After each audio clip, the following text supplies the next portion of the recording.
রাজধানীর ধূপখোলার জনসভার মাঠে যোগ দেবেন জামায়াতের আমির। সেখানকার খবর জানব সহকর্মী হাবিবুর রহমান অভির কাছে। অভিব, সমাবেশ কি এখনো শুরু হয়েছে কিনা? জামায়াতের আমির সেখানে পৌঁছেছেন কিনা? সার্বিক ব্যবস্থাপনা কেমন দেখা যাচ্ছে? নেতাকর্মীদের উচ্ছ্বাস সম্পর্কে জানাবেন। শাফাত, আমি যেখানে রয়েছি ধূপখোলা মাঠে, এখানে কিন্তু একরকম লোকারণ্য হয়ে গেছে। তবে এখন পর্যন্ত জামায়াতের আমিরকে আমরা মঞ্চে দেখিনি। তিনি হয়তো পথে আছেন অথবা এখানে আসার প্রস্তুতি নিচ্ছেন। তবে আমরা এরই মধ্যে এখানে এই আসনের যিনি প্রার্থী ডাক্তার আব্দুল মান্নান, তিনি কিছুক্ষণ আগে মঞ্চে এসেছেন এবং আমরা যদি একটু মঞ্চ দেখাতে পারি দেখব যে মঞ্চের অর্ধেকটা অংশ ভরে গিয়েছে জামাতের যিনি প্রার্থী এবং তার যারা সমর্থক রয়েছেন তারা মিলে। আর এর বাইরে আপনাকে যদি দেখাতে চাই যে মঞ্চের ঠিক সামনেই রয়েছে দর্শকরা বলতে এখানকার যারা ভোটার, এখানকার যারা স্থানীয় মানুষজন যারা রয়েছেন, এছাড়া অন্যান্য যে মানুষজন রয়েছেন তারা রয়েছেন।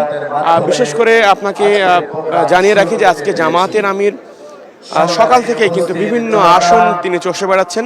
কিছুক্ষণ আগে তিনি ছিলেন ঢাকার যাত্রাবাড়ির কাজলা ব্রিজের নিচে একটি রাস্তায় এবং এরপর তিনি এখানে আসবেন, হয়তোবা তিনি কাছাকাছি চলে এসেছেন। আপনি নিশ্চয় দেখতে পাচ্ছেন যে এখানে কিছুক্ষণ পরপরই বিভিন্ন জোনের যারা আমির রয়েছেন, বিভিন্ন জোনের নেতৃত্বে যারা থাকেন, সভাপতি যিনি থাকেন তার নেতৃত্বে এখানে বড় সংখ্যক মানুষ নিয়ে তারা এই মিছিল নিয়ে তারা এখানে আসছেন। ভরসা পেতে নিজেকে হতে হয় পাতের মতো দৃঢ়, ঠিক যেমনটা জেরুসালেম এবং এই জনসমাবেশে যোগ দিচ্ছেন। তারা বলছেন যে জামাতকে ভোট দিতে মানুষ মুখিয়ে আছে এবং জামাত যেন রাষ্ট্র ক্ষমতায় যেতে পারেন এই জন্য মানুষজন জনসভায় এগুলো প্রমাণ করছে যে মানুষের জনসভা এবং জামাতের যে জনসভাগুলো প্রমাণ করছে যে মানুষ আসলে জামাতকে চায় রাষ্ট্র ক্ষমতায় যেতে, এমনটা দাবি করছেন যে এখানকার প্রার্থীরা এবং তার সমর্থকরা।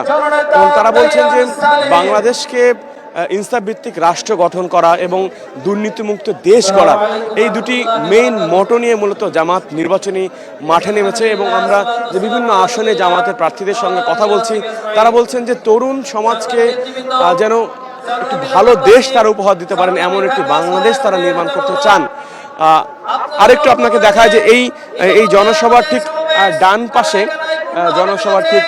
ডান পাশে রয়েছে মহিলাদের এখানে বসার ব্যবস্থা রয়েছে এবং সেখানেও প্রায় অর্ধেকের বেশি অংশ ভরে গিয়েছে আমরা দেখতে পাচ্ছি।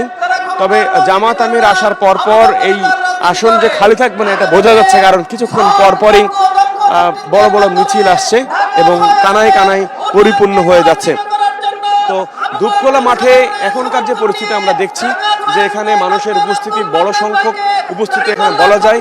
আর এর বাইরে কিন্তু জামাত আমির কিছুক্ষণ পর অন্যান্য যে আসন রয়েছে, ঢাকার যে অন্যান্য আসন রয়েছে সেখানে যাবেন। আমরা যতটুকু জানতে পেরেছি যে বকশীবাজার আলিয়া মাদ্রাসা যে মাঠ, সেখানে জনসভা করবেন জামায়াতের আমির। তো এই ছিল আমার কাছে ধূপখোলা মাঠ থেকে সবশেষ তথ্য সংগ্রহ করতে থাকুন। জামায়াতের আমির আসা মাত্র পরবর্তী পরিস্থিতি আপনার মাধ্যমে দর্শকদের জানাবো।